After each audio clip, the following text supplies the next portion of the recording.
সবাইকে শুভেচ্ছা অভিনন্দন। আজকে এক্সিস মেডিকেল স্কুলের পক্ষ থেকে আমার ভার্চুয়াল মিডিয়াতে প্রথম ক্লাস। তোমরা যারা দেশের বিভিন্ন মেডিকেল কলেজের শিক্ষার্থীরা এই ক্লাসে সংযুক্ত হয়েছে সবাইকে শুভেচ্ছা জানাচ্ছি। আশা করি সবাই তোমরা ভালো আছো এবং সুস্থ আছো। যদিও খুব দুঃসময় আমরা পার করছি এবং ইতিমধ্যে প্রায় 4-5 মাস আমাদের অতিবাহিত হয়ে গিয়েছে। দেশের সব কিছু স্থবির হয়ে গিয়েছে, তার সাথে সাথে মেডিকেল শিক্ষা তো বিঘ্ন হচ্ছে। তো এক্সিস মেডিকেল স্কুল যে উদ্যোগ নিয়েছে এটি সত্যিই খুব প্রশংসার দাবি রাখে। যদিও ভার্চুয়াল মিডিয়াতে ইন্টারাকশন ছাড়া ক্লাস নিয়ে আসলে খুব দুর্বল ব্যাপার, তারপরেও আমরা চেষ্টা করছি যে এই সিচুয়েশনে যতটুকু সম্ভব তোমাদের সাথে একটি ইন্টারাকশন আমাদের হোক। যারা সামনে থার্ড প্রপ দিবে তাদের জন্য অতি গুরুত্বপূর্ণ একটি বিষয় ইমিউনোলজি। আমি চেষ্টা করব তোমাদেরকে ইমিউনোলজির বেসিক ধারণাটা দেওয়ার। আমরা বেসিকের কয়েকটা ক্লাস করব, পরবর্তীতে আমরা সিস্টেমিক ইমিউনোলজি অর্থাৎ অ্যাপ্লাইড ইমিউনোলজি, ডায়াগনস্টিক ইমিউনোলজি, অন্যান্য বিষয়গুলো আমরা পর্যায়ক্রমে আলোচনা করব।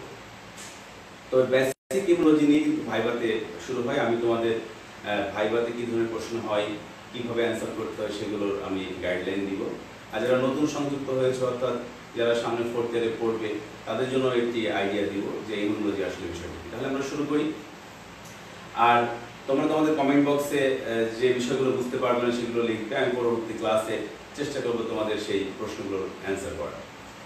আজকে আমাদের টপিক আমরা ঠিক করেছি basic concepts and components of immunology, immune system. আসলে বেসিক কনসেপ্টটা হচ্ছে ইমিউনোলজির মূল বিষয়, কারণ ইমিউন সিস্টেমটা আসলে কি এইটি বুঝতে গেলে বেসিক জিনিসটা আমাদের প্রথমে বুঝতে হবে। ইতিমধ্যে তোমরা ইমিউনোলজি ক্লাসগুলো করেছো বিভিন্ন মেডিকেল কলেজে, এই জন্য আমরা রিভিউ ক্লাসের মতো করে আমরা ক্লাস দিব, যেহেতু অনেক বড় একটা সাবজেক্ট। আমরা জানি যে ইমিউনোলজি ইমিউন সিস্টেম আমাদের শরীরের অন্যান্য সিস্টেমের মধ্যে একটা সিস্টেম, যেমন আমাদের কার্ডিওভাস্কুলার সিস্টেম বা নার্ভাস সিস্টেম অথবা রেসপিরেটরি সিস্টেম, সেরকম ইমিউন সিস্টেম একটি আলাদা একটা সিস্টেম। তাহলে আমরা প্রথমে একটু জানি যে আসলে ইমিউনোলজির কিভাবে আমাদের এই হিস্ট্রিক্যাল ব্যাকগ্রাউন্ড কিভাবে আসলো। দুইজন ব্যক্তির নাম আমাদের সবার আগে মনে রাখতে হবে ইমিউনোলজি পড়তে গেলেই। দুজন সায়েন্টিস্ট, অনেক সায়েন্টিস্ট আছে ইমিউনোলজিতে ভূমিকা রাখছে, আমরা জাস্ট দুজনের নাম স্মরণ করে আমরা শুরু করি। একজন হচ্ছেন ইংলিশ ফিজিশিয়ান এডওয়ার্ড জিনার। ইংলিশ ফিজিশিয়ান এডওয়ার্ড জিনার, এনাকে বলা হয় ফাদার অফ ইমিউনোলজি। উনি কি করেছিলেন জাস্ট সংক্ষেপে দুটি কথা। একটি হচ্ছে যে উনি 1796 সালে প্রথমে স্মল পক্স, যেটি বলি আমরা গুটি বসন্ত, এইটির টিকা আবিষ্কার করেছিলেন। অর্থাৎ ওই সময় কাউ পক্সের যে জীবাণুটা তার যে অ্যান্টিবডিটা ছিল সেইটাকে প্রয়োগ করেছিল স্মল পক্সের উপরে। এইভাবে উনি প্রথমে দেখে যে ভাইরাসের এগেনস্টে আমাদের শরীরে একটা অ্যান্টিবডি তৈরি হয় এবং সেই অ্যান্টিবডি অন্য সেই ভাইরাসকে কিল করতে সমর্থ রাখে। এইভাবে উনি ভ্যাকসিনটা আবিষ্কার করেন। পরবর্তীতে লুই পাস্তুর, একজন সায়েন্টিস্ট, এনাকে বলা হয় ফাদার অফ মডার্ন ইমিউনোলজি।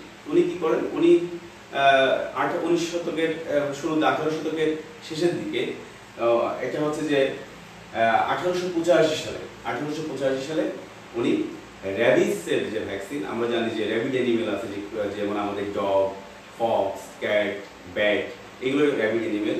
এই র্যাবিসের ভ্যাকসিন আবিষ্কার করেন এবং প্রথমে উনি এই হিউম্যানের উপরে র্যাবিস ভ্যাকসিনটা প্রয়োগ করেন এবং এই ভাইরাসটাকে উনি অ্যাটিনিউটেড করে, অর্থাৎ অকার্যকর করে, ভাইরাসটিকে অকার্যকর করে এটাকে প্রয়োগ করেন। এই দুজন ব্যক্তি, একজন হচ্ছে father of immunology Edward Jenner আর father of modern immunology Louis পাস্তুর।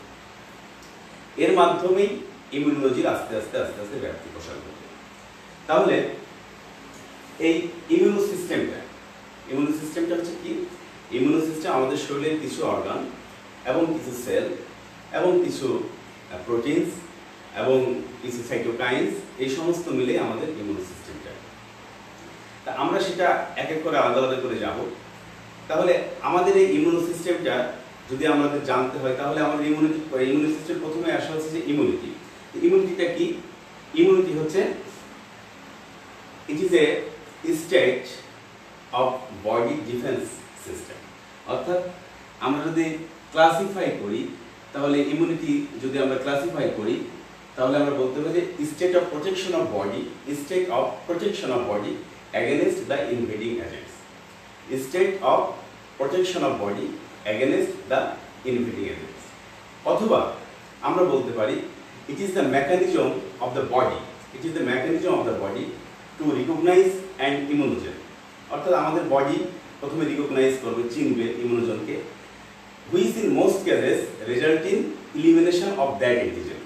অধিকাংশ ক্ষেত্রে কি হয়, এই ইমিউনোজেনটা ইলিমিনেশন হয় এবং ইফেক্টটা কি হয়, ইফেক্টটা বেনিফিশিয়াল হতে পারে এবং হার্মফুল হতে পারে। তাহলে আমরা বলতে পারি যে it is the mechanism of the body to recognize an immunogen which in most cases result in elimination of that antigen, the effect of which may be beneficial or harmful to the host. এখন আমাদের এই immune সিস্টেমের যে ইমিউনিটিটা, এটা বুঝতে গেলে আমাদের তিনটি কোশ্চেন আমাদের সামনে অ্যারাইজ করবে। একটা হচ্ছে যে how the body defend or recognize the antigen, এটা একটা কোশ্চেন। আর how our body eliminate this immunogen, কিভাবে এটা eliminate করে। আর how remember this antigen when this antigen re-encountered, পরবর্তীতে আবার যখন এই অ্যান্টিজেনটা আমাদের শরীরে এক্সপোজ হয় তখন কিভাবে এই ইমিউন সিস্টেম তাকে চেনে। এই তিনটি কোশ্চেন, এটা হচ্ছে কিভাবে ডিফেন্ড করে অর্থাৎ রিকগনাইজ করে, কিভাবে এলিমিনেট করে, কিভাবে মেমোরি তৈরি অর্থাৎ কিভাবে চিনে। এই তিনটি প্রশ্নের উত্তর আমাদের এই বেসিক ইমিউনোলজিতে আমরা খুঁজব। তাহলে প্রথমে আমরা ইমিউনিটিটা জানলাম, ইমিউনিটি ডেফিনিশন জানলাম। এখন আমাদের ব্রড সেন্সে এই ইমিউন সিস্টেমের এই ইমিউনিটি দেওয়ার ক্ষেত্রে দুইটা ভাগে ভাগ করা হয়। আমরা সেখানে চলে যাব।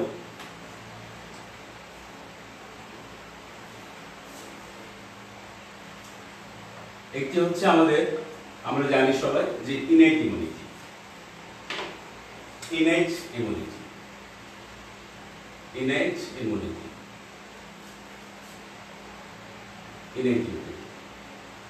এই innate immunity আরেকটা নাম or inborn immunity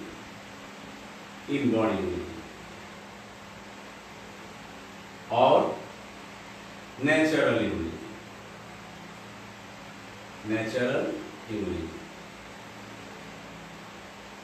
or non-specific immunity। তাহলে এই নামের ভিতরে আমরা এখানে ব্যাখ্যা করতে পারবো যে innate immunity or inborn immunity. Innate বলা হচ্ছে এই কারণে যে আমরা জন্মগতভাবে এই ইমিউনিটি পাই এবং এই ইমিউনিটিটা আমাদের জেনেটিক্যালি ইনপুট করা থাকে। অর্থাৎ আমি আমার ফাদার মাদার থেকে যে ইমিউনিটিটা পেয়েছি তার একটা জেনেটিক কোড আমি বহন করবো এবং আমার অফস্প্রিং যে ইমিউনিটিটা পাবে আমার ইমিউনিটির কিছু জেনেটিক বৈশিষ্ট্য তার ইমিউনিটি থাকবে, এই জন্য এটাকে ইনেট বলা হয়। আর ইনবর্ন হচ্ছে যে আমরা জন্ম থেকেই পেয়ে থাকি, এটা period to exposure of antigen, অর্থাৎ অ্যান্টিজেন এক্সপোজার আগেই আমরা এই ইমিউনিটি পেয়ে থাকি, এই জন্য ওটা বলা হচ্ছে যে ইনবর্ন ইমিউনিটি, জন্ম থেকে আমরা পেয়ে আসি। আর ন্যাচারাল ইমিউনিটি মানে আমাদের ন্যাচারালি এটা ইমিউনিটিটা আমরা পেয়ে থাকি। আর নন স্পেসিফিক মানে যে কম্পোনেন্টগুলো ইনেট ইমিউনিটিতে অংশগ্রহণ করে এরা যখন অ্যান্টিজেন বা ব্যাকটেরিয়া অথবা ভাইরাসকে রিকগনাইজ করে সেটা হচ্ছে কোনো স্পেসিফিক ভাবে করে না।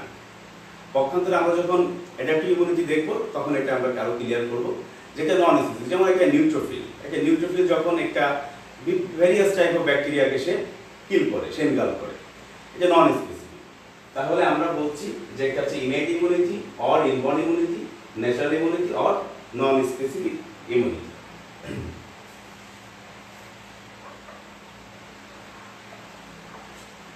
আরেকটা হচ্ছে আমরা জানি 2 নম্বর হচ্ছে অ্যাডাপটিভ ইমিউনিটি।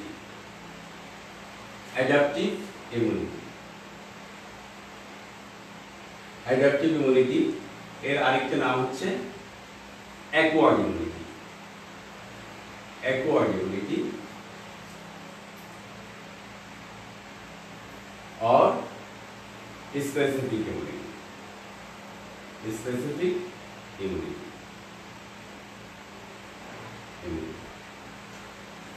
তাহলে অ্যাডাপটিভ ইমিউনিটি হচ্ছে যে এটা শুরু হবে হচ্ছে after exposure of an antigen. অ্যান্টিজেনে আমাদের শরীর এক্সপোজ হওয়ার পরে এই অ্যাডাপটিভ ইমিউনিটি শুরু হবে। এটাকে অ্যাডাপ্টেশন করতে হবে, অর্থাৎ আমাদের ইমিউন সিস্টেমটা আমাদের এনভায়রনমেন্টের সাথে অ্যাডাপ্টেশন করবে various type against various type of antigen or immunogen. এই জন্য এটা অ্যাডাপটিভ ইমিউনিটি। আর এটা আমরা অ্যান্টিজেন এক্সপোজ হওয়ার পরে আমাদের শরীরে অ্যাকোয়ার করবে, এই জন্য হচ্ছে অ্যাকোয়ার্ড ইমিউনিটি। আর এটা আছে স্পেসিফিক। এই স্পেসিফিক ইমিউনিটি এর জন্য বলা হচ্ছে যে এখানে হচ্ছে যে অ্যান্টিজেনটা এক্সপোজ হয় সেই অ্যান্টিজেন আমরা প্রসেসিং এর বিষয়ে আসবো, সেই অ্যান্টিজেন প্রেজেন্টিং সেল এখানে আসবে। অ্যান্টিজেন প্রেজেন্টিং সেল যেটাকে প্রসেস করে হেল্পার টি সেলের কাছে দেয়, তার এগেনস্টে বি সেল অ্যাক্টিভেট হয়ে যে অ্যান্টিবডিটা তৈরি হয়, পরবর্তীতে ওই অ্যান্টিজেন যখন আবার রিএক্সপোজ হবে তখন এর একটা মেমোরি সেল তৈরি থাকবে এবং শুধুমাত্র ওই অ্যান্টিজেনের এগেনস্টেই এই অ্যান্টিবডিটা কাজ করবে, অর্থাৎ স্পেসিফিক ইমিউনিটি সে ওই অ্যান্টিজেনের এগেনস্টে দিবে। তাহলে আমরা এখানে দেখতে পাচ্ছি যে ইমিউনিটির ক্লাসিফিকেশন তোমাদেরকে ধরা হবে, যেমন পরীক্ষায় গেলে ইমিউনিটি ডেফিনেশনটা ধরা হবে, তারপরে ক্লাসিফিকেশনটা ধরা হবে। তাহলে আমরা ব্রড সেন্সে বললাম ইউনিট ইমিউনিটি আর অ্যাকোয়ার্ড ইমিউনিটি। এরপরে আমরা acquired ইমিউনিটির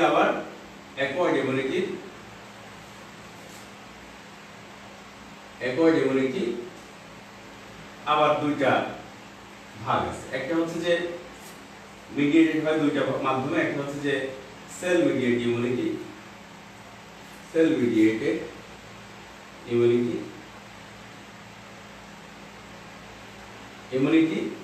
mainly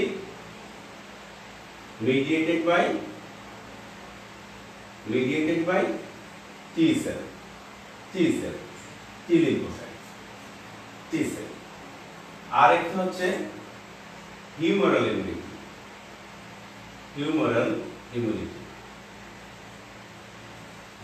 immunity or antibody mediated immunity,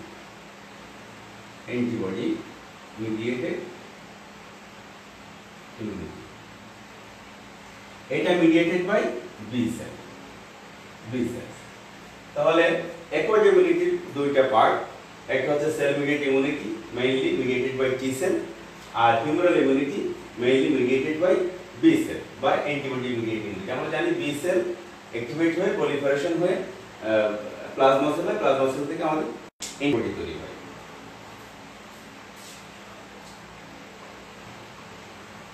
এখন আমরা চলে আসবো ইনেট ইমিউনিটির কি কি কম্পোনেন্ট আছে, এটাও ভাইভাতে জিজ্ঞাসা করা হয়। ইনেট ইমিউনিটিতে আমাদের প্রথমে আমরা যদি যাই তাহলে আমাদের কিছু ব্যারিয়ার আছে, এখানে আমরা বলি অ্যানাটমিক্যাল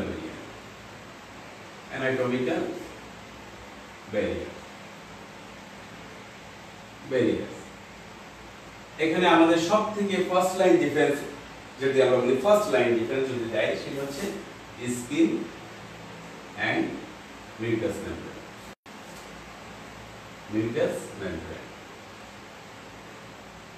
এই কেরাটিন লেয়ার অফ স্কিন এটা আমাদের কি করে, অর্গানিজম এন্ট্রি হতে বাধা দেয়। তারপর স্কিনে আমাদের কিছু ল্যাকটিক অ্যাসিড থাকে, তারপর হচ্ছে লিপিড থাকে, ল্যাকটিক অ্যাসিড থাকে, লিপিড থাকে, যেগুলো ব্যাকটেরিয়াসাইড হিসেবে কাজ করে। তাহলে এটা হচ্ছে আমাদের প্রোটেকশন যে সবথেকে লার্জেস্ট অর্গান। মিউকাস সেক্রেশনের ভিতরে আমাদের জানি আমরা স্যালাইভা, সেখানে হচ্ছে সেক্রেটরি আইজিএ থাকে, তারপরে টিয়ার্স, এগুলো হচ্ছে আমাদের ইনেট ইমিউনিটি দেয়। এরপরে আসে রেসপিরেটরি সিলিয়া, এটা আমাদের রেসপিরেটরি সিলিয়া আমাদের ইনেট ইমিউনিটি দেয়, প্রোপেল করে অর্গানিজমগুলোকে। এরপরে হচ্ছে স্নিজিং রিফ্লেক্স, কাফিং রিফ্লেক্স, এগুলো দেয়।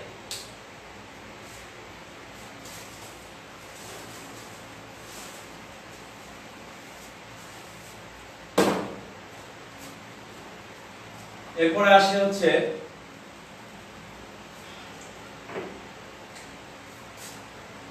ফিজিওলজিক্যাল ব্যারিয়ার, আমরা বলি ফিজিওলজিক্যাল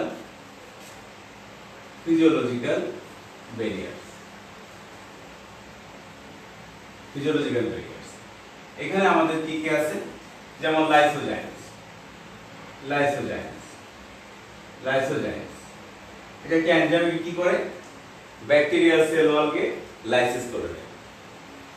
তারপরে ফসফোলাইপেজ, ফসফোলাইপেজ, ফসফোলাইপেজ।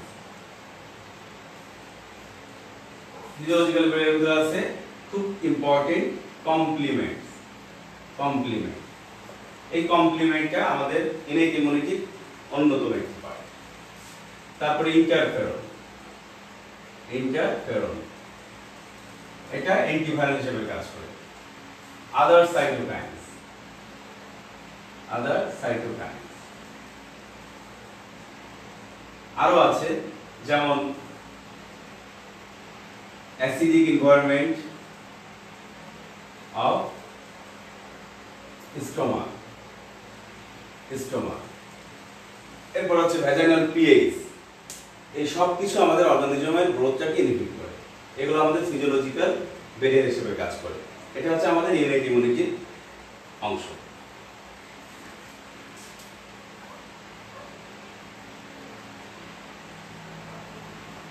এরপরে আমরা আসব phagocytic barrier, phagocytic barrier. Phagocytic barrier এটিও খুব ইম্পর্টেন্ট একটি ব্যারিয়ার, যেটির শুরুটা হয় ইনেট ইমিউনিটিতে এবং শেষটা হয় অ্যাডাপটিভ ইমিউনিটির শুরু দিয়ে। এবং এখানে কিছু সেল আছে যেগুলো আমাদের ইনেট ইমিউনিটি এবং অ্যাডাপটিভ ইমিউনিটির মাঝে ব্রিজ করে, সংযোগ করে। এখানে আমরা সবথেকে ইনেট ইমিউনিটির সবথেকে গুরুত্বপূর্ণ ফ্যাগোসাইটিক সেল হচ্ছে নিউট্রোফিলস, নিউট্রোফিলস, নিউট্রোফিলস। এরপরে আসবে হচ্ছে ম্যাক্রোফেজ, ম্যাক্রোফেজ। এইভাবে লিখি আমরা dendritic cells and NK cells. যদিও সেলুলার পার্ট দিয়ে ফ্যাগোসাইটিক এটি হচ্ছে একটি স্পেশাল টাইপ অফ সেল, এটা নিয়ে আমরা পরে আলোচনা করব। NK cells, NK cells. এই চারটা সেল যখন আমরা পরবর্তীতে সেলুলার কম্পোনেন্ট গুলো পড়ব, আসবে যে ইনেট ইমিউনিটি সেল কি, ইনেট ইমিউনিটি সেল কি। এই চারটা সেলের নাম তোমরা বলবে, neutrophils, macrophage, dendritic cells, NK cells. এর মধ্যে সোললি শুধুমাত্র ইনেট ইমিউনিটিতে অংশগ্রহণ করে নিউট্রোফিল। আর এখানে ম্যাক্রোফেজ এবং ডেনড্রাইটিক সেল এরা অ্যান্টিজেন প্রেজেন্টিং সেল হিসেবে কাজ করে এবং এটা একটা initial part of adaptive immunity. যখন আমরা অ্যাডাপটিভ যাব তখন আমরা এটা নিয়ে আলোচনা করব।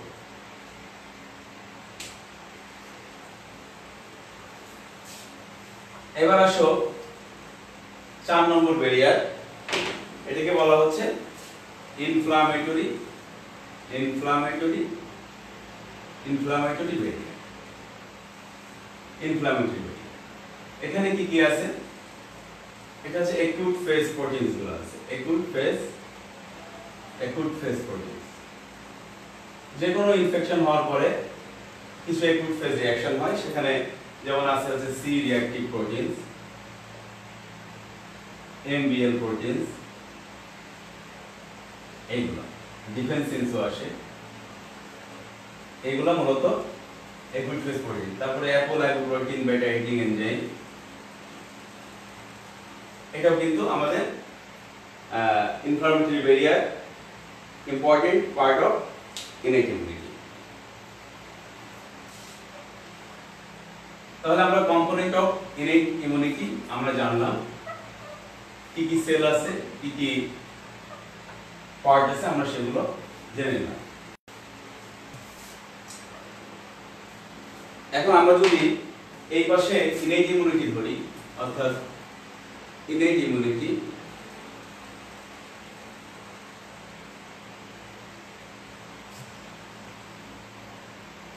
তাহলে আমার প্রথম কি হচ্ছে, আমরা বেসিক জিনিসটা এখন একটু ক্লিয়ার হই যে আমরা অর্গানিজমকে অ্যান্টিজেন বলি। ইন এসেন্স যখন একটা অ্যান্টিজেন আমাদের শরীরে এন্ট্রি করবে, প্রথমেই বাধা পাবে সে mainly skin and mucus. Eukaryote. এখানে অর্গানিজম অনেক ক্ষেত্রে অনেক অর্গানিজম এখানে কিল হয়ে যায়, ডিগ্রেডেশন হয়ে যায়, এলিমিনেশন হয়ে যায়, কারণ আমরা প্রতিনিয়ত অর্গানিজমের মাঝে এক্সপোজ হচ্ছি। এরপর এইটা যখন ব্রিজ হবে, অর্থাৎ এই স্টেপ যখন সে পার হয়ে আসবে, তখন আসবে এটা হচ্ছে আমাদের first line defence. First line defence আমাদের যেমন আমাদের দেশের প্রতিরক্ষা বাহিনী আছে বিজিবির মতো কাজ করে। এরপরে আসবে সেলুলার পার্টটা, ইনেট ইমিউনিটি কিন্তু সেলুলার পার্টে চলে আসবে। এখানে আসবে সেলগুলো ইন্টিগ্রেশন হবে, অর্থাৎ এখানে ব্যাকটেরিয়া ঢোকার পরে তোমার নিউট্রোফিল আসবে। সাধারণত যখন গ্রাম পজিটিভ স্ট্রেপ্টোকক্কাই, স্টেফাইলোকক্কাই এগুলো আসে, তখন নিউট্রোফিল গুলো, এখানে ব্যাকটেরিয়াল ইনফেকশন, নিউট্রোফিল গুলো সাধারণত আসে। যদি মাইক্রোব্যাকটেরিয়াম টিউবারকুলোসিস আসে, সেক্ষেত্রে ম্যাক্রোফেজ এডিশন গুলো বেশি হয়। নিউট্রোফিল এগুলোকে সরাসরি ফ্যাগোসাইট করে, এনগালফ করে, কেমোট্যাক্সিস করে, এনগালফ, এগুলো তোমরা জানো মোটামুটি। এনগালফ অ্যান্ড ফ্যাগোসাইটস করলো। এখানে আরো আসে ম্যাক্রোফেজ আসে, ডেনড্রাইটিক সেল আসে। এখন এই ম্যাক্রোফেজ, ডেনড্রাইটিক সেল এরা অ্যাডাপটিভ ইমিউনিটিতে অ্যান্টিজেন প্রেজেন্টিং সেল হিসেবে কাজ করে, অর্থাৎ যেখানে এই ম্যাক্রোফেজ নিউট্রোফিল যেমন সরাসরি কিল করে ফ্যাগোসাইট করলো, ম্যাক্রোফেজ কিল করে ফ্যাগোসাইট করে এই পেপটাইড গুলো, অ্যান্টিজেন গুলোকে ডিগ্রেডেশন করে, অর্থাৎ ব্যাকটেরিয়াগুলোকে ডিগ্রেডেশন করে। সেই ডিগ্রেডেড পার্টকে, এই স্মল পেপটাইড পার্টকে বলা হয় অ্যান্টিজেন। এই অ্যান্টিজেনটা এই সেলের মাধ্যমে অ্যান্টিজেন প্রেজেন্টিং সেল হিসেবে কাজ করে, যখন অ্যান্টিজেন প্রেজেন্টিং সেল হিসেবে হেল্পার টি সেলের কাছে যায়। তাহলে আমরা দেখতে পাচ্ছি কি যে এখান থেকে স্টেপগুলো এসে macrophage, dendritic cell antigen presenting cell হিসেবে কাজ করবে, এবং হেল্পার টি সেলের উপরে কাছে যখন সে প্রেজেন্ট করবে, তখন সেখান থেকে আমাদের শুরু হবে, অ্যাডাপটিভ ইমিউনিটিটা শুরু হবে। তাহলে আমরা অ্যাডাপটিভ ইমিউনিটির কি কি পার্ট আছে সেগুলো আমরা একটু দেখি।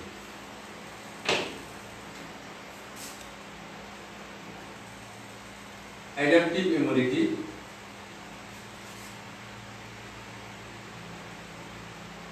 ইমিউনিটিতে আমাদের মেইন দুটো পার্ট আমরা বলেছিলাম। একটা হচ্ছে যে cell immediate immunity, T cell আর বি সেল। টি সেলের দুইটা সাবসেট আছে, মেইন দুইটা সাবসেট আছে। একটা হচ্ছে যে হেল্পার টি সেল, টিএইচডি লিখি, আর একটা cytotoxic T cell. Helper T cell আর সাইটোটক্সিক টি সেল। এই হেল্পার টি সেল আর সাইটোটক্সিক টি সেল, এই দুইটা চেনার জন্য আমাদের কিছু মলিকুলস এখানে কাজ করে। তাহলে এখানে ইনেট ইমিউনিটিতে কিন্তু মলিকুলার ফাংশন আছে, সেটাকে বলা হয় এমএইচসি মলিকুল। এখানে আরেকটা বিষয় আসবে এমএইচসি মলিকুল। এমএইচসি কি আমরা জানি, মেজর হিস্টো কম্প্যাটিবিলিটি কমপ্লেক্স। তাহলে মেজর হিস্টো কম্প্যাটিবিলিটি কমপ্লেক্সটা কি, যে আমরা জানি যে আমাদের শরীরে যে এই সেল অ্যান্টিজেন আছে, এটি থাকে হচ্ছে আমাদের chromosome, short arm of chromosome number 6। এটা এনকোড করা থাকে, এক একজন মানুষের এক এক রকম করা থাকে, ডিপিডি টু ডিআর এরকম আছে। এইটা হচ্ছে আমাদের সকল নিউক্লিয়েটেড সেলে থাকে হচ্ছে এমএইচসি +1, আর all nucleated cell where MHC1, all nucleated cell আর অ্যান্টিজেন প্রেজেন্টিং সেলগুলা এখানে থাকে হচ্ছে MHC+2। এখন আরেকটি জিনিস এই বেসিক ইউনিটে জানতে হবে, MHC আমরা জানলাম, আরেকটি হচ্ছে সিডি মার্কার। সিডি মার্কার আমরা টার্মিনোলজি গুলো একটু আজকে ক্লাসে দেখে নিই। সিডি মার্কার, সিডি হচ্ছে কি, cluster of differentiation, cluster of differentiation, এটা হচ্ছে সিডি মার্কার। এই সিডি মার্কারটা হচ্ছে যে হলমার্ক অফ সেল, অর্থাৎ প্রত্যেকটা সেলের একটা আইডেন্টিফাইং মার্কার আছে, এটা সেলের গায়ে থাকে, সারফেসে থাকে, সেই মার্কার দিয়ে আমরা চিনতে পারি। যেমন আমরা টি সেলের সাবসেট বলেছিলাম যে helper T cell, helper T cell. এই হেল্পার টি সেলের আইডেন্টিফাইং মার্কার কি? CD4। এজন্য একে বলা হয় CD4 হেল্পার টি সেল, অনেকে বলে CD4 হেল্পার টি সেল। অর্থাৎ CD4 চিনলেই মনে করতে হবে সেটা হচ্ছে হেল্পার টি সেল। আর সাইটোটক্সিক টি সেলের মার্কার, সাইটোটক্সিক টি সেলের মার্কার CD8, CD8। তাহলে যখনই ওই সারফেস মার্কারে CD8 থাকবে তখনই আমাদের এই মলিকিউলগুলো চিনে যায় সাইটোটক্সিক টি সেল। যখন এই সেল অ্যাসোসিয়েশন এমএস অ্যাসোসিয়েশনটা হয়, এটা আমরা যখন টি সেল ম্যাচুরেশন করব তখন এমএস রেস্ট্রিকশন বলে একটা কথা আছে। এমএস রেস্ট্রিকশন কিভাবে এই আমাদের ডেভেলপমেন্টালি এই এমএসসি গুলো CD4 এর ক্ষেত্রে ক্লাস 2, CD8 এর ক্ষেত্রে ক্লাস 1 কিভাবে অ্যাসোসিয়েশন গুলো হয়, আমরা এমএস রেস্ট্রিকশন যখন আসবে, আমরা যখন টি সেল ডেভেলপমেন্ট ম্যাচুরেশন করব তখন আমরা এটা ক্লিয়ার হবে। জাস্ট যেহেতু ইমিউন রেসপন্স বা অ্যান্টিবডি প্রোডাকশনে আমাদের রেসপন্সে কিভাবে আমাদের আজকে যেহেতু বেসিক ক্লাস কিভাবে এই জন্য টার্মগুলো আসবে বিধায় আমি বলে দিচ্ছি। তাহলে যখন একটা অ্যান্টিজেন যখন আসবে, আমরা ইনেট ইমিউনিটি শেষের কথা যদি আমরা মনে করি,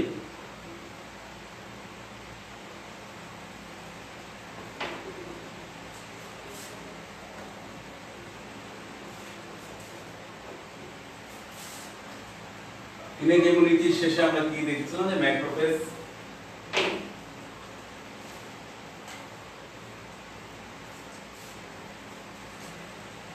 এইটা একটা ফিগার আমরা একটু আঁকি। এটা মনে করে একটা অ্যান্টিজেন, এটা হচ্ছে antigen presenting cell,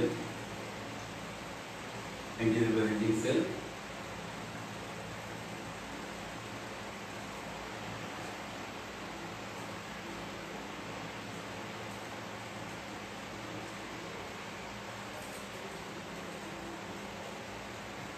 Antigen presenting cell,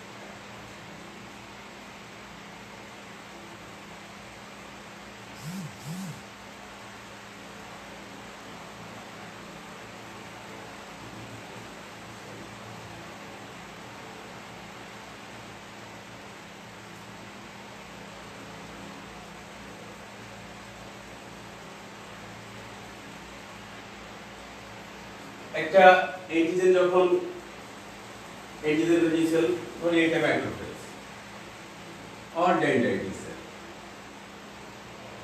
অ্যান্টিজেনটাকে সে ভিতরে ক্যাপচার করবে, ক্যাপচার করার পরে এখানে সে এটাকে ডিগ্রেডেশন করলো, এটাকে বলা হয় অ্যান্টিজেন প্রসেসিং। প্রসেসিং করার পরে তখন এই অ্যান্টিজেন প্রসেসিং করার পরে যে স্মল পেপটাইড গুলো হলো, অ্যান্টিজেন গুলো, এখানে অ্যান্টিজেন গুলো এই সারফেসে আসবে। সারফেসে আসার পরে এটা অ্যান্টিজেন আমরা জানি যে অ্যান্টিজেন প্রেজেন্টিং সেলে থাকে কি এমএসসি ক্লাস 2, এমএসসি ক্লাস 2। এই এমএসসি ক্লাস 2 এর সাথে অ্যাসোসিয়েশন হয়ে এই অ্যান্টিজেন প্লাস এমএসসি ক্লাস 2 এই দুইটি এক হয়ে এই অ্যান্টিজেন প্রেজেন্টিং সেলটা হেল্পার টি সেলকে প্রেজেন্ট করে। এইটা হচ্ছে আমাদের থার্ড লাইন অফ ডিফেন্স। অর্থাৎ আমরা ফার্স্ট লাইন অফ ডিফেন্স পড়লাম হচ্ছে skin mucus membrane, second line defence হচ্ছে ইনেট ইমিউনিটি সেলুলার পার্টটা, অর্থাৎ নিউট্রোফিল ম্যাক্রোফেজ যে কিল করলো। এরপরে যখন তারা পারলো না, অর্থাৎ এই অ্যান্টিজেন প্রেজেন্টিং সেলটা দিয়ে দিল স্পেশাল বাহিনীর কাছে, অর্থাৎ হেল্পার টি সেলের কাছে। হেল্পার টি সেলটার নাম হয়েছে যে এই অ্যান্টিজেন প্রেজেন্টিং সেলকে সে এই অ্যান্টিজেন গুলোকে সে প্রসেসিং করে অ্যান্টিবডি প্রডিউস করতে সে সাহায্য করে। এই হেল্পার টি সেল, এজন্য তাকে হেল্পার টি সেল বলা হয়। এটা হচ্ছে টি সেল রিসেপ্টর। এই টি সেল রিসেপ্টর আর এমএইচসি অ্যান্টিজেন কমপ্লেক্স একসাথে হয়ে এই টি সেল হেল্পার টি সেলের কাছে আসে। এরপরে এই হেল্পার টি সেলটা অ্যাক্টিভেট হবে। অ্যাক্টিভেট হয়ে কি করবে? কিছু সাইটোকাইন রিলিজ করবে। কি কি রিলিজ করবে আমরা জানি, ইন্টারলিউকিন 4, 5 আর ইন্টারলিউকিন 2। এই ইন্টারলিউকিন 2, এখানে আবার ইন্টারলিউকিন 2 এর জন্য লিস্ট আছে। এই ইন্টারলিউকিন 2 আবার টি হেল্পারকে অ্যাক্টিভেট করে। ইন্টারলিউকিন 2 সাইটোটক্সিক টি সেলকে অ্যাক্টিভেট করবে, আর ইন্টারলিউকিন 4 এবং 5 করবে বি সেলকে অ্যাক্টিভেট করবে। বি সেলের গায়ে আমাদের যে রিসেপ্টর থাকে, বি সেল রিসেপ্টর, এটা হচ্ছে বি সেল রিসেপ্টরটাকে বলা হয় ইমিউনোগ্লোবুলিন এম। অর্থাৎ ইমিউনোগ্লোবুলিন এম এর যে দুটো ফর্ম আছে আমরা জানি, একটা পেন্টামার, একটা হচ্ছে মনোমার। এই মনোমারিক ফর্মটাকে বলা হয় বি সেল রিসেপ্টর। এবং এই ইন্টারলিউকিন 4 এবং 5 বি সেলকে অ্যাক্টিভেট করে কি করবে? প্লাজমা সেল তৈরি করবে। প্লাজমা সেল হবে, এখান থেকে প্লাজমা সেল হবে। আমরা এখানে জায়গা কম, এখানে যাই, প্লাজমা সেল হবে। প্লাজমা সেল কি করবে? অ্যান্টিবডি তৈরি করবে। আর একটা হবে কি? Memory B cell. হিসাবে থাকবে। এই মেমোরি সেলটাই হচ্ছে আমাদের পরবর্তী যখন রিএক্সপোজ হবে এই সেম অ্যান্টিজেন, এই মেমোরি সেলটা তাকে চিনবে যে এই সেম মলিকুল আগে এক্সপোজ হয়েছিল, এবং এই মেমোরি সেল তখন সরাসরি অ্যাক্টিভেট হয়ে যাবে। এটা হচ্ছে অ্যান্টিবডি প্রডিউস হয়। এটা হচ্ছে আমাদের antibody mediate immunity, cell mediate immunity যে পার্টটা। এখানে সাইটোটক্সিক টি সেলটা অ্যাক্টিভেট করে, সাইটোটক্সিক সেল কি করে? সরাসরি ভাইরাস ইনফেক্টেড সেলটাকে সে লাইসিস করে বা কিল করে, ভাইরাস ইনফেক্টেড সেলকে কিল করে। এটা হচ্ছে আমাদের অ্যাডাপটিভ ইমিউনিটি। তাহলে আমাদের এই অ্যাডাপটিভ ইমিউনিটি এবং ইনেট ইমিউনিটির ভিতরে ব্রিজ করছে কোন দুটি সেল? ম্যাক্রোফেজ এবং ডেনড্রাইটিক সেল। এই দুটো সেল আমাদেরকে এই ব্রিজ করতে সাহায্য করছে। আর ক্লাসিফিকেশনের ভিতরে আরেকটা জিনিস আসবে, সেটা হচ্ছে আরেকটা জিনিস বলি, এই বি সেল এবং টি সেলের তিনটা ইম্পর্টেন্ট ফিচার্স আছে। একটা হচ্ছে আমরা বলি ডাইভার্সিটি, অর্থাৎ collectively they can respond to million of different antigen. অনেক অ্যান্টিজেনকে সে রেসপন্ড করতে পারে এই ডাইভার্সিটির জন্য। এবং লং মেমোরি আছে, কিন্তু ইনেটে কোনো মেমোরি সেল তৈরি হয় না। আর এটা একটা স্পেসিফিসিটি আছে, অর্থাৎ তারা specifically directed against antigen that initiated the response. যে অ্যান্টিজেনটা রেসপন্সটাকে ইনিশিয়েট করেছিল সেই অ্যান্টিজেনের এগেইনস্টে সে আবার অ্যান্টিবডি প্রডিউস করতে পারে। এটা হচ্ছে তার স্পেসিফিসিটি। আর এই যে basis, on the basis of acquirement, আমরা আর দুইটা টার্ম আমাদের বেসিকে আসবে, যে adaptive immunity, on the basis of acquirement. এখানে আমরা দুই ভাগে ভাগ করা হয়, একটা হচ্ছে অ্যাক্টিভ ইমিউনিটি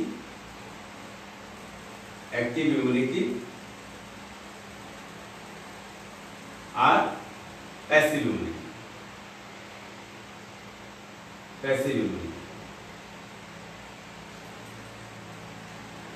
তাহলে অ্যাক্টিভ ইমিউনিটি কি? অ্যাক্টিভ ইমিউনিটি হচ্ছে যে আমাদের শরীর অ্যান্টিজেন এক্সপোজ হওয়ার পরে অ্যান্টিবডি তৈরি করবে, অর্থাৎ individual produce antibody after exposure of antigen. এটা হচ্ছে অ্যাক্টিভ ইমিউনিটি। আর প্যাসিভ ইমিউনিটি হচ্ছে প্রিফর্মড অ্যান্টিবডিটা ইন্ডিভিজুয়ালে প্রবেশ করানো হয়। অর্থাৎ অ্যান্টিবডি প্রডিউস যখন করবে শরীর সেটা হচ্ছে অ্যাক্টিভ ইমিউনিটি, আর যখন প্রিফর্ম অ্যান্টিবডি দেওয়া হয় সেটা হচ্ছে প্যাসিভ ইমিউনিটি। এই অ্যাক্টিভ ইমিউনিটি আবার দুই ধরনের আছে। একটা হচ্ছে যে অ্যাক্টিভ ন্যাচারাল আর অ্যাক্টিভ আর্টিফিশিয়াল। অ্যাক্টিভ ন্যাচারাল কি আমরা সবাই জানি যে আমাদের যে সাবক্লিনিক্যাল ইনফেকশন যেগুলো হয় সেইগুলো আমাদের অ্যাক্টিভ, প্রতিনিয়ত আমরা যে ইনফেকশন আমাদের হচ্ছে সে অ্যাক্টিভ ন্যাচারাল ইমিউনিটি আমরা পেয়ে যাচ্ছি। আর অ্যাক্টিভ আর্টিফিশিয়াল হচ্ছে কি আমরা যে ইমিউনাইজেশন করি, যে ভ্যাকসিনগুলো আমরা দিই, যেমন oral polio vaccine, BCG vaccine, এগুলো হচ্ছে অ্যাক্টিভ আর্টিফিশিয়ালের উদাহরণ। আর প্যাসিভ ইমিউনিটির ভিতরে আমরা আবার দুই রকম আছে, যে প্যাসিভ ন্যাচারাল এবং প্যাসিভ আর্টিফিশিয়াল। প্যাসিভ ন্যাচারালের ভিতরে আমরা জানি যে ম্যাটারনাল যে অ্যান্টিবডি আইজিজি, এটা হচ্ছে প্লাসেন্টা ক্রস করে যখন ফিটাসে যায়, অর্থাৎ ম্যাটারনাল অ্যান্টিবডিটা তৈরি হয়ে থাকে সেটা ফিটাসে যাচ্ছে প্লাসেন্টার মাধ্যমে, এটা হচ্ছে প্যাসিভ ন্যাচারাল। আর প্যাসিভ আর্টিফিশিয়াল হচ্ছে আমরা যখন ইমিউনোগ্লোবুলিন দিই, যেমন আমরা হেপাটাইটিস বি ইমিউনোগ্লোবুলিন দিই, আমরা টিআইজি দিই, তারপরে এন্টিডিপথেরিয়া সেরাম যেটা, এটিএস, এডিএস, এগুলো হচ্ছে প্যাসিভ আর্টিফিশিয়াল ইমিউনিটি।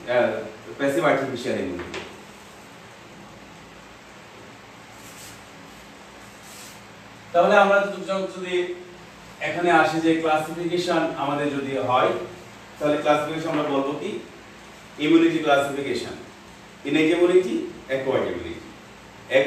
ইনেট ইমিউনিটির নামগুলো সব বলবে যে innate immunity or non specific immunity or inborn immunity, আর acquired immunity or adaptive immunity or specific immunity. এটা আবার দুই ধরনের হয়, সেল মিডিয়েটেড ইমিউনিটি আর হচ্ছে antibody mediated immunity. Cell mediated immunity mediated by T cell, antibody mediated immunity mediated by B cell. আর on the basis of acquirement, কিভাবে immunity adaptive immunity আমরা পাই তার উপরে ভিত্তি করে এখানে দুই ধরনের আছে। সেটা হচ্ছে যে একটা আছে অ্যাক্টিভ ইমিউনিটি আর প্যাসিভ ইমিউনিটি। অ্যাক্টিভ ইমিউনিটি কি, যে অ্যাক্টিভ ইমিউনিটি যে individual produce antibody after exposure of antigen, এটা আবার দুই ধরনের, অ্যাক্টিভ ন্যাচারাল, অ্যাক্টিভ আর্টিফিশিয়াল। আর প্যাসিভ ইমিউনিটি হচ্ছে preform antibody introduce to individual, passive artificial আর প্যাসিভ ন্যাচারাল। এখন আমাদের আরেকটি কোশ্চেন হয় রিটেনে এবং ভাইভাতে, যে ইনেট ইমিউনিটি আর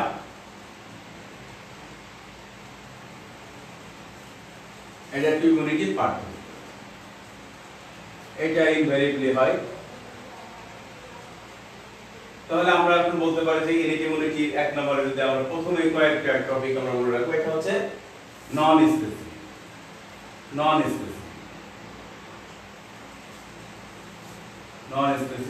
আর এটা হচ্ছে স্পেসিফিক।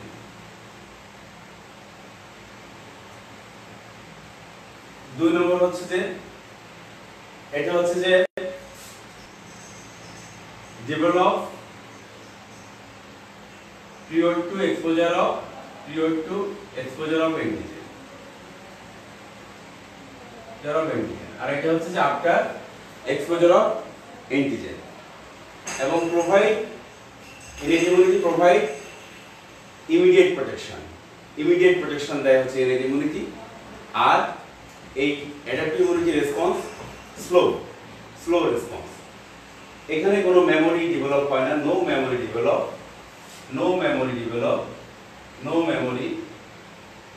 আর এখানে memory develop. Not improve, innate immunity not improve after subsequent exposure হলে কোনো রি-এক্সপোজার হলে এর কোনো চেঞ্জ হয় না, কিন্তু রি-এক্সপোজার হলে এটা ইমপ্রুভ হয় সাবসিকুয়েন্ট এক্সপোজারে অ্যাডাপটিভ ইমিউনিটি। আর আরেকটা বলতে পারো, ইমিউনিটি দুই ধরনের থাকে, ভার্টিব্রেট এবং ইনভার্টিব্রেট, দুই ধরনের প্রাণীতেই থাকে। আর adaptive immunity only present in vertebrate. তাহলে আমরা কি বললাম, যে ইনেট ইমিউনিটি হচ্ছে inborn immunity non specific to antigen, আর অ্যাকোয়ার্ড ইমিউনিটি এটা হচ্ছে অ্যাডাপটিভ ইমিউনিটি হচ্ছে acquired and specific to antigen, provides immediate protection innate immunity. আর এটা response is slow to develop, আর occurs prior to exposure of antigen or after exposure of antigen. No memory develop, not improve after subsequent exposure, improve after subsequent exposure. Present in both vertebrate and invertebrate, are present in both only vertebrate.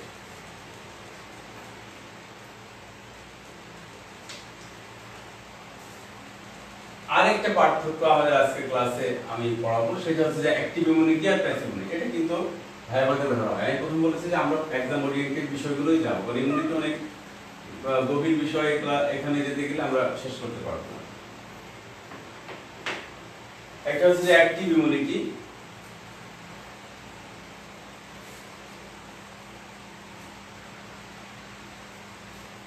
R passive immunity.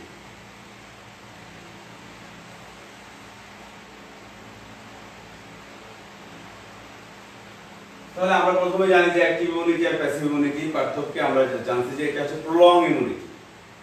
Active immunity prolong immunity, may persist life long, এটা life long থাকতে পারে active ইমিউনিটিটা। আর passive immunity হচ্ছে short time immunity, অল্প সময় দেয়। যখন আমরা একটা ইমিউনোগ্লোবুলিন ইন্ট্রোডিউস করি, এটার একটা নির্দিষ্ট একটা হাফ লাইফ আছে, নির্দিষ্ট একটি সময় এটি ডিসঅ্যাপিয়ার হয়ে যায়। তাহলে শর্ট টাইম ইমিউনিটি হচ্ছে passive immunity, last for few weeks, কয়েক সপ্তাহ থাকতে পারে। তাহলে শর্ট টার্ম ইমিউনিটি বা শর্ট টাইম ইমিউনিটি একটা long term immunity. Active immunity হচ্ছে লং টার্ম ইমিউনিটি। এখানে হচ্ছে শর্ট টার্ম ইমিউনিটি, এটা হচ্ছে লং টার্ম ইমিউনিটি। অ্যাক্টিভ ইমিউনিটিটা হচ্ছে active participation of immune cell, এখানে হয় active participation of immune cell, আর এখানে no participation of immune cell. এখানে অ্যাক্টিভ পার্টিসিপেশন হচ্ছে, আর এখানে no participation of immune cell. এর অনসেটটা আবার ডিলেড, অনসেট হচ্ছে ডিলেড। তাহলে ডিলেড অনসেট, অনসেটটা হচ্ছে ডিলেড অনসেট, আর এটা হচ্ছে র‍্যাপিড অনসেট। এটা হচ্ছে র‍্যাপিড অনসেট। কারণ এখানে অ্যান্টিজেন প্রেজেন্ট হতে হবে, তারপরে টি সেল অ্যাক্টিভেট হতে হবে, তারপরে বি সেল প্রলিফারেশন হতে হবে, তারপরে অ্যান্টিবডি তৈরি হবে।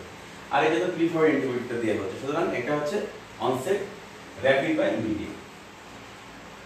আর একটি পয়েন্ট হচ্ছে যে এখানে আমরা পড়েছি যে মেমোরি থাকবে, মেমোরি ডেভেলপ। আমরা দেখলাম যে memory B cell, memory T cell তৈরি হয়ে থাকে। আর এখানে হচ্ছে নো মেমোরি, মানে এখানে তো active participation of immune sell নাই, সুতরাং এখানে মেমোরি আসার প্রশ্নই আসে না। আমরা তো প্রিফার অ্যান্টিবডি দিচ্ছি। আর এখানে কি করে, antigen activate B cell to produce antibody, আর এখানে নো অ্যান্টিবডি প্রডিউস। এটা গেল। এটার ইউজ কি? এটা হচ্ছে আমরা ডিজিজ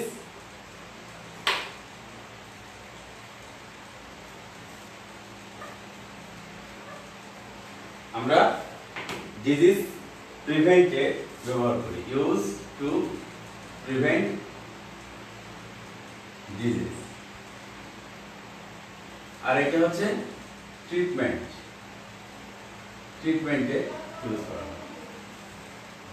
যেমন আমরা বিসিজি ভ্যাকসিন দিচ্ছি বা টিটি দিচ্ছি প্রিভেনশনের জন্য, আর টিআইজি বা ইমিউনোগ্লোবুলিন যেগুলো আমরা দিচ্ছি এটা হচ্ছে ট্রিটমেন্ট পারপাসে দিচ্ছি।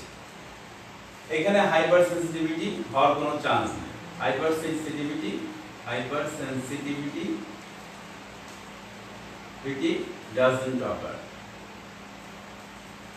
doesn't occur, আর এখানে মেবি occur, হাইপার সেনসিটিভ হতে পারে।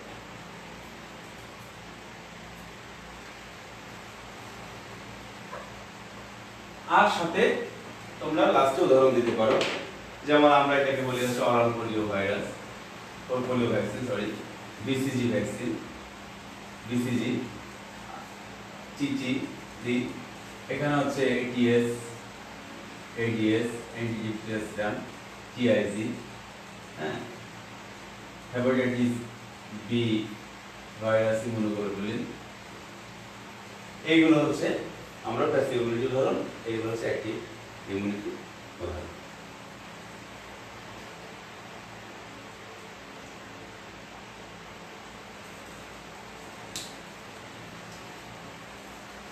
তাহলে আমরা কম্পোনেন্ট পড়তে যে আমরা কয়েকটা টার্ম আমাদের সামনে আসবে, জাস্ট আজকে যেহেতু অপারেটিভ ক্লাস এই জন্য আমরা কয়েকটা বিষয় জেনে নিলাম ইমিউনিটি পার্টগুলো।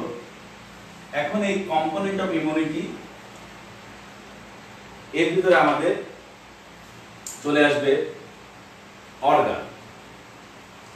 কি কি অর্গান আছে? অর্গান অফ ইমিউন সিস্টেম, এটা একটু জেনে, আর সেলগুলো কি আছে একটু জেনে আমরা আজকে ক্লাস শেষ করব। অর্গানস অফ ইমিউন সিস্টেমের ভিতরে আমরা জানি একটা হচ্ছে প্রাইমারি লিম্ফয়েড অর্গানস, এটা কি হচ্ছে দুইটা আছে, একটা হচ্ছে বোন ম্যারো আর থাইমাস। প্রাইমারি লিম্ফয়েড অর্গান কাকে বলে? যেখানে ম্যাচুরেশন হয়, অর্থাৎ organs those where maturation of lymphocyte take place, যেখানে ম্যাচুরেশন হয় লিম্ফোসাইটে সেটাকে বলা হয় প্রাইমারি লিম্ফয়েড অর্গান। আমরা জানি আমাদের সেলুলয়েড ডেভেলপমেন্টের ব্যাপারে আমরা যদি বলি, আমরা জানি যে আমাদের হিমোপোয়েটিক স্টিম সেল বোন ম্যারোতে, সেখান থেকে মূলত সমস্ত সেলগুলো আসে। আমরা জানি স্টিম যে সেলগুলো সেখান থেকে দুইটা গ্রুপ আসে, একটা হচ্ছে মায়োলয়েড প্রজনিত সেল আর একটা হচ্ছে লিম্ফয়েড প্রজনিত সেল। মায়োলয়েডের ভিতরে থেকে আমাদের আছে কিছু গ্রানুলোসাইট, এগ্নোসাইট, যেমন আমাদের এখানে নিউট্রোফিল, ইওসিনোফিল, বেসোফিল, তারপরে মেগাকিলোসাইট, এগুলো আসে। আর লিম্ফয়েড থেকে আমাদের আছে ন্যাচারাল কিলার সেল, তারপরে লিম্ফোসাইট গুলো অর্থাৎ টি লিম্ফোসাইট, বি লিম্ফোসাইট, সেইগুলো আসে। আর secondary lymphoid organ, secondary lymphoid অর্গানটা কি? যেখানে আমাদের প্রোভাইড সাইট ফর ম্যাচুরেশন হয়ে যাওয়ার পরে এখানে এসে তারা থাকে আবাসস্থল তাদের। Provide site for mature lymphocytes, এটা হচ্ছে সেকেন্ডারি লিম্ফয়েড অর্গান। এটা উদাহরণ কি কি আছে আমরা জানি, লিম্ফ নোডস, তারপরে পায়ার স্পেসেস, তারপরে আমরা জানি মিউকোজা অ্যাসোসিয়েটেড লিম্ফয়েড টিস্যু, তারপরে গার্ড অ্যাসোসিয়েটেড লিম্ফয়েড টিস্যু, এগুলো আছে। তারপরে অ্যাপেন্ডিক্স, আমাদের অ্যাপেন্ডিক্স, টনসিলস। তাহলে আমাদের যদি আমরা জিজ্ঞাসা করার পরীক্ষাতে যে কি কি অর্গান আছে, তোমরা বলবে যে primary lymphoid organ. Primary lymphoid organ কি? Those where maturation of lymphocyte takes place. এখানে হচ্ছে সবথেকে বড় কি বোন ম্যারো, তারপর হচ্ছে থাইমাস। আমরা যখন ম্যাচুরেশনে যাব টি সেল, বি সেল, তখন আমরা এই অর্গানগুলোর সম্পর্কে পড়বো। আর সেকেন্ডারি লিম্ফয়েড অর্গান যেখানে হচ্ছে site for mature T and B lymphocyte, এইগুলো হচ্ছে কি লিম্ফ নোড। আরেকটা হচ্ছে স্প্লেন। স্প্লেনটা হচ্ছে সেকেন্ডারি লিম্ফয়েড অর্গানের ভিতরে গুরুত্বপূর্ণ স্প্লেন। তাহলে lymph nodes, spleen, Peyer spaces, mucosa associated lymphoid tissue, gut associated lymphoid tissue, appendix and tonsil.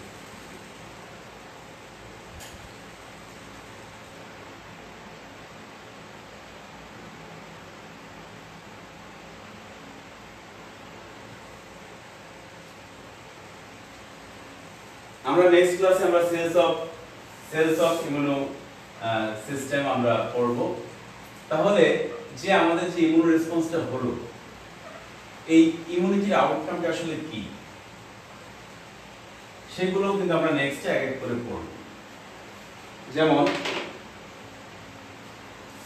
Outcome of immunity, যদি আমরা বলি আউটকাম অফ ইমিউনিটি,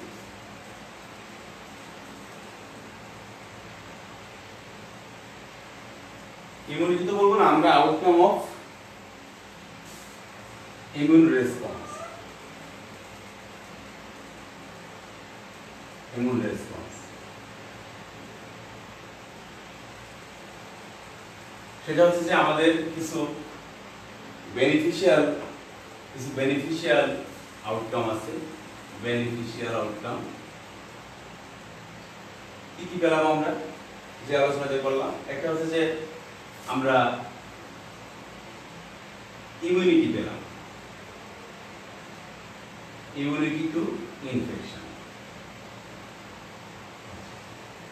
তারপরে আমরা এই যে ইমিউনোগ্লোবুলিন তৈরি হলো এর মাধ্যমে আমরা ভ্যাকসিন তৈরি করতে পারি, সেটা আমরা জানতে পেরেছি এর মাধ্যমে ভ্যাকসিন। এরপর আমরা এমএইচসি যে অ্যাসোসিয়েশন আবিষ্কৃত হয়েছে এর মাধ্যমে আমাদের সাকসেসফুল ট্রান্সপ্লান্টেশন, এটা হচ্ছে benefit, immunology benefit, successful transplantation, এটা কিন্তু আমরা পড়বো। ভ্যাকসিন পড়বো, ইমিউনিটি তো আমরা আলোচনা করছি, সবসময় এটা থাকবে। ট্রান্সপ্লান্টেশন আমরা পড়বো। আর মনোক্লোনাল অ্যান্টিবডি, এই মনোক্লোনাল অ্যান্টিবডি এখন মনোক্লোনাল এবং পলিক্লোনাল দুইটা অ্যান্টিবডি আছে, এটা এখন বর্তমান ইমিউনোথেরাপিতে গুরুত্বপূর্ণ ভূমিকা রাখছে, এটা নিয়ে আমরা পড়বো। এটা হচ্ছে বেনিফিশিয়াল ইফেক্ট অফ, এটা থেরাপিতে কাজ হচ্ছে, বিভিন্ন ভ্যাকসিনেরও কাজে এটা ব্যবহার করা হচ্ছে। এটা হচ্ছে বেনিফিশিয়াল ইফেক্ট। আর আমরা যদি বলি যে হার্মফুল ইফেক্ট কি, হার্মফুল ইফেক্ট হচ্ছে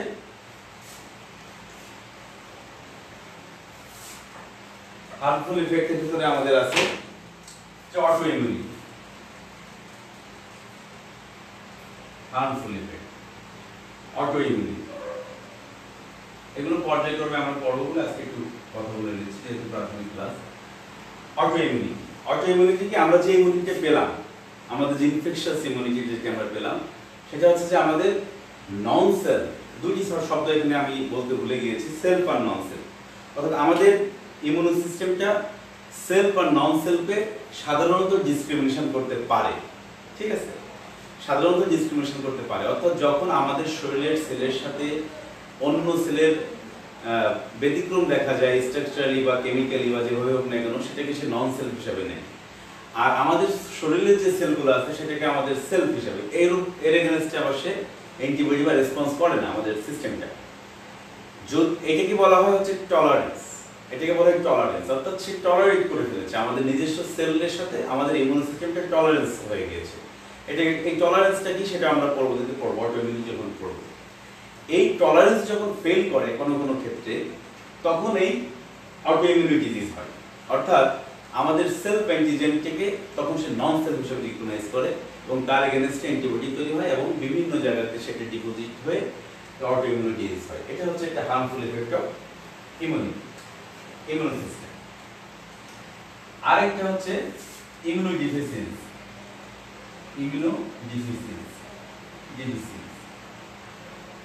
এটা হচ্ছে যে যদি কনজেনিটাল ইমিউনোডিফিসিয়েন্সি আছে, জন্মগতভাবে অনেকের ইনেট ইমিউনিটি ডেভেলপমেন্টে সমস্যা থাকতে পারে, পরবর্তীতে সেলগুলো কম থাকতে পারে, ফেগোসাইটিক ডিফিসিয়েন্সি আছে, অনেকগুলো আছে। এই ইমিউনোডিফিসিয়েন্সি আমরা কিন্তু পড়ব, প্রত্যেকটা এক একটা করে টপিক, এই জন্য আমি দুটো ভাগ করেছি। আরেকটা হচ্ছে অ্যালার্জি,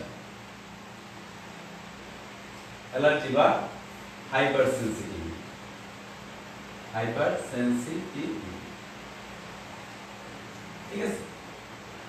তাহলে over activation of immune system, over activation of immune system, immuno deficiency, less বা মিনিমাম ইমিউন রেসপন্স, আর ইনঅ্যাপ্রোপ্রিয়েট অটো ইমিউনিটি, অর্থাৎ সেলফ অ্যান্টিজেন এগেইনস্টে অ্যান্টিবডি অটো ইমিউনিটি।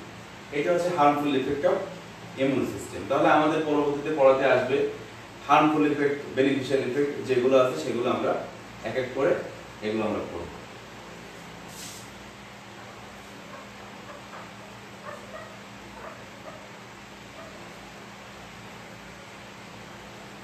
তাহলে আমাদের ইমিউনোলজি যে টপিকগুলো আমরা সামনে যাব, আমরা বেসিক ক্লাস আরো কয়েকটা আমরা পড়ব।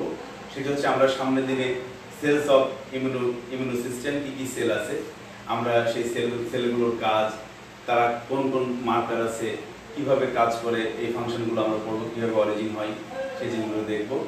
তাহলে আজকে আমরা যদি সামারাইজ করি, আমরা আসলে আজকে প্রথম ক্লাস যেহেতু ওভারভিউ সম্পর্কে ধারণা নিলাম, আমাদের মূলত আমাদের ইমিউনিটি কাকে বলে, ইমিউনিটি ক্লাসিফিকেশন এবং উদাহরণগুলো, অ্যাক্টিভ ইমিউনিটি কি, প্যাসিভ ইমিউনিটি কি, তার পার্থক্য, ইনেট ইমিউনিটি কি, অ্যাডাপটিভ ইমিউনিটি কি, তার পার্থক্য, এবং একটি অ্যান্টিজেন কিভাবে ইনেট ইমিউনিটি দেয়, অ্যান্টিজেন এগেইনস্টে বডি কিভাবে ইনেট ইমিউনিটি দেয়, আমরা বলেছি যে skin mucus membrane first line defence. পরবর্তীতে আমাদের ইমিউনিটি ইমিউনিটি যে সেলগুলো আছে নিউট্রোফিল, ম্যাক্রোফিল, ডেন্ড্রাইটিক টি সেল, তারা সেগুলোকে কিল করে।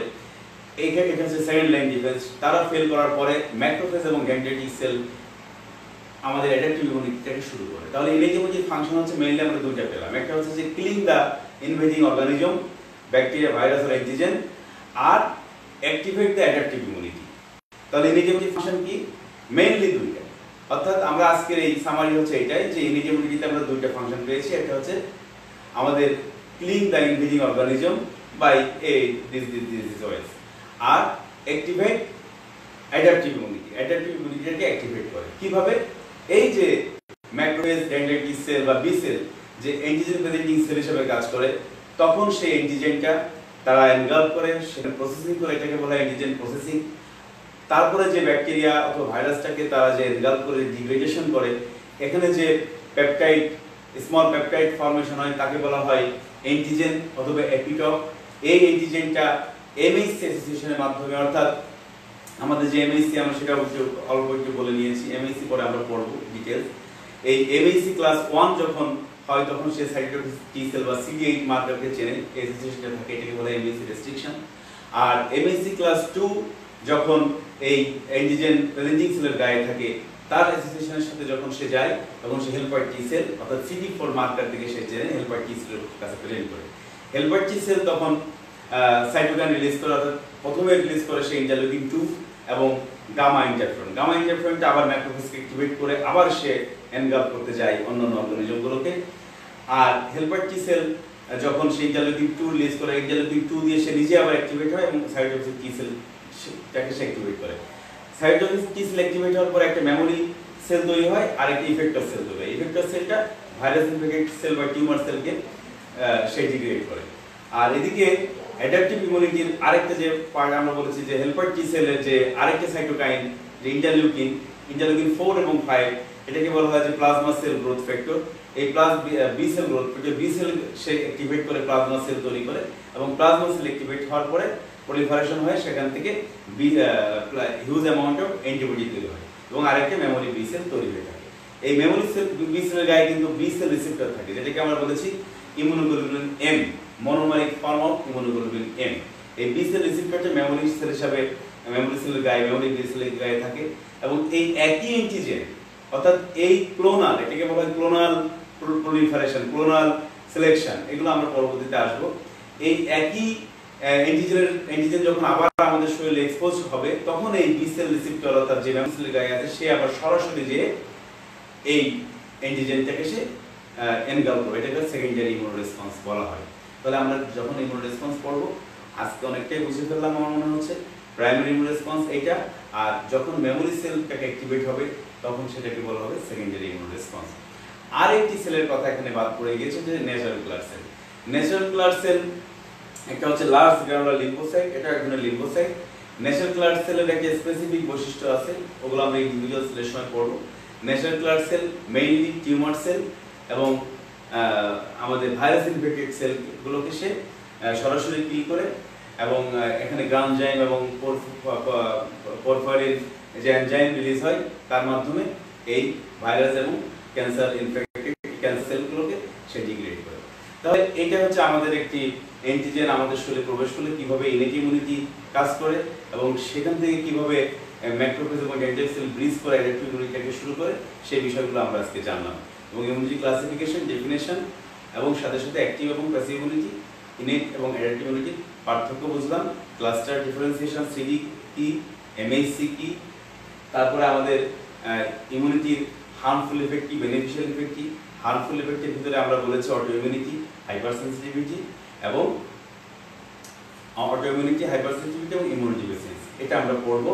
আর বেনিফিশিয়াল ইফেক্টের ভিতরে আমরা পড়েছি ইমিউনিটি টু ইনফেকশন বা antibody against specific antigen, vaccine আর সাকসেসফুল ট্রান্সপ্লান্টেশন, সেটাও আমরা পড়বো, আর মনোক্লোনাল অ্যান্টিবডি।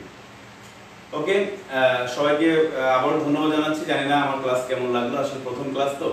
সব থেকে বড় কথা যে ইন্টারেকশন, আমি ক্লাসকে এইভাবে প্রথম নিচ্ছি, সামনে আমার ছাত্রছাত্রীরা নাই। গ্যালারিতে যেভাবে ক্লাস নিই, অনেক ছাত্রছাত্রীর সামনে থাকে, তাদের সাথে একটা আই কন্ট্যাক্ট হয়, একটা ইন্টারাকশন হয়, আসলে ভার্চুয়াল মিডিয়াতে ক্লাস নেওয়া অত সহজ নয়, কারণ